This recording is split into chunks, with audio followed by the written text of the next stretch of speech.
This is a summary of our experimental work on kerosene, and it's showing that over different ventilation ranges, these are the peaks for the CO non-burnt hydrocarbons over the equivalence ratio. We were surprised to see that no matter how different the ventilation is over the certain range we're studying, which is very limited ventilations, they all end up with a similar top peak, about 0.25 CO and 0.5 for the unburnt hydrocarbon. However, the smaller pools show different changes over the different ventilation trends. And I think we're here to the more controversial part of the presentation. Okay, we're going to start with snapshots of the video of the simulation. We start with the experimental setup, which was identical. It's worth saying it was 280,000 cells, 2 centimeters by 2 centimeters dimensions, and the pool depth was 4 centimeters, which was identical to what was in the real test. These are the temperature points simulated, and the exhaust readings were taken from this area, which simulates our exhaust measurements. Initial part of the test showed the fairly expected pool fire, which was started to dry over and stabilize on the ventilation slots. The same, some different times with the soot and smoke included in the pictures, which show a different, more interesting trend. This was quite surprising and astonishing to have these results. We never expected such phenomena to be predicted in this way. However, this was not the end of the analysis, and we went further to look at the temperatures, and we can see that the FDS is somehow under-predicting the real temperatures in the test. The filled marks indicate the experimental results, with the hollow of the empty marks from the experimental work. But it still showed the same trend, where the lower vent had about 50 to 100 degrees higher than the mid temperature in the test. Further analysis on the gases, oxygen, CO2. In the later parts of the test, oxygen levels were not that bad, but the CO2 was still under-predicted. Huge fluctuations. Basically, we're not sure till now why, but it's still not within the accuracy range accepted. The more severe damage, or the negative side of FDS, we looked at the fuel vapor fraction, which we were relating to the unburnt hydrocarbon in the compartment, and we can see it's nowhere near what we're measuring, as well as the carbon monoxide, which was fluctuating differently than the ones measured in our tests. These are in part per million. This is about 10%, and here it's about 3%. However, on a positive note, the heat release rates were unbelievably accurate, or within the accurate range we were expecting, with those similar flames we were expecting. And it's worth mentioning that the heat release rate is computed in this simulation from the oxygen. So we could think that the oxygen consumption in the combustion zones are fairly accurately predicted. However, the combustion itself from the fuel side, or the rig side, it needs quite more work to be done. Concluding remarks. Experimentally, we have investigated and expanded the range over Utskel and others reported the ghosting claims, and we believe it's a property that's more of a fuel type dependent, as we could see in a multi-component fuel. The combustion efficiencies were very terrible in these sorts of tests. Under ventilated compartment fire, we reached under 50%, which is not very surprising, as we reached it in several different other materials being burnt in the same setup. The mass loss rate corrected reached a reasonable agreement with the heat release rate from the oxygen consumption.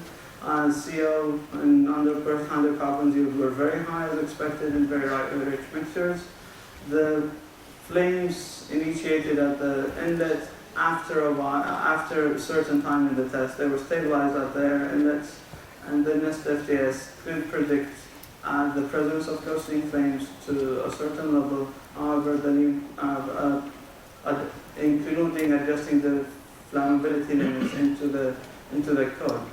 However, the FTS is not adequately simulating the rich mixtures we're studying. Thank you.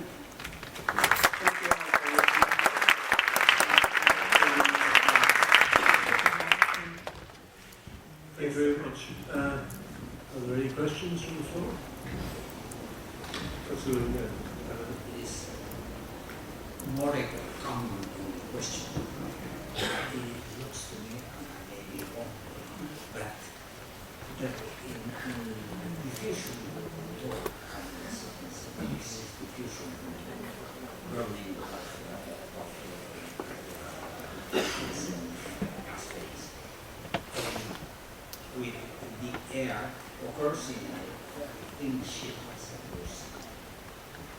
and what happens is that in this sheet you produce first CO in relatively small concentrations, and this CO is oxidized on the outside because it is oxidized.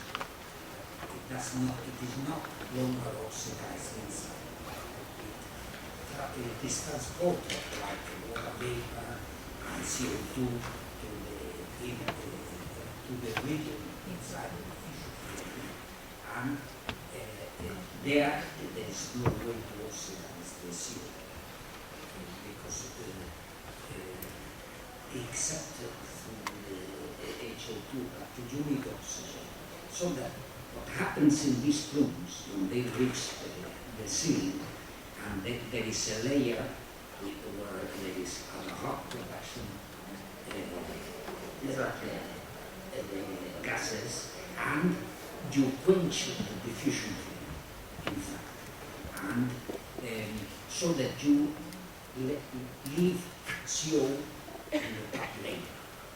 And this is a dangerous thing from the point of view of application, because you put things out of with CO, with a significant amount of CO. So that it looks to me that this is an important ingredient in flame safety associated with these fuel burning enclosures, gravity introducing these plumes. Okay, thank you very much. Thank you. Did you use SPS to predict the mass loss rate? Yes, we did. You did. Yeah. And did it reproduce the mass loss? You showed energy release rate. The energy was based on the oxygen consumption. The mass loss rate was fluctuating to a non-readable level. It was scattering. And you did it? Or No, in FTS. FTS, yes, Yeah. because that was our experience. Yeah. It could not it could not reproduce the mass loss rate, and therefore not get the heat transfer right in this problem. By the way, there's no PDF model in FTS.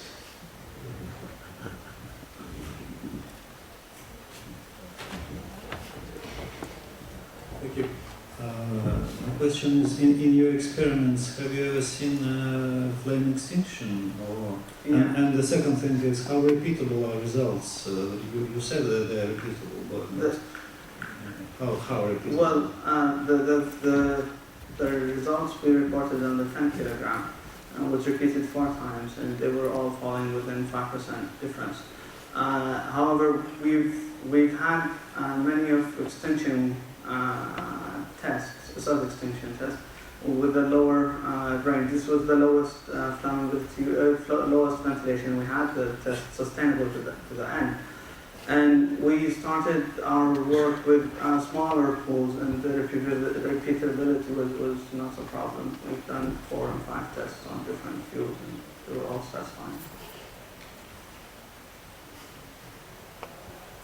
Thank you. Are there any other questions? We've got time for perhaps one. Okay, thank you very much. Thank you.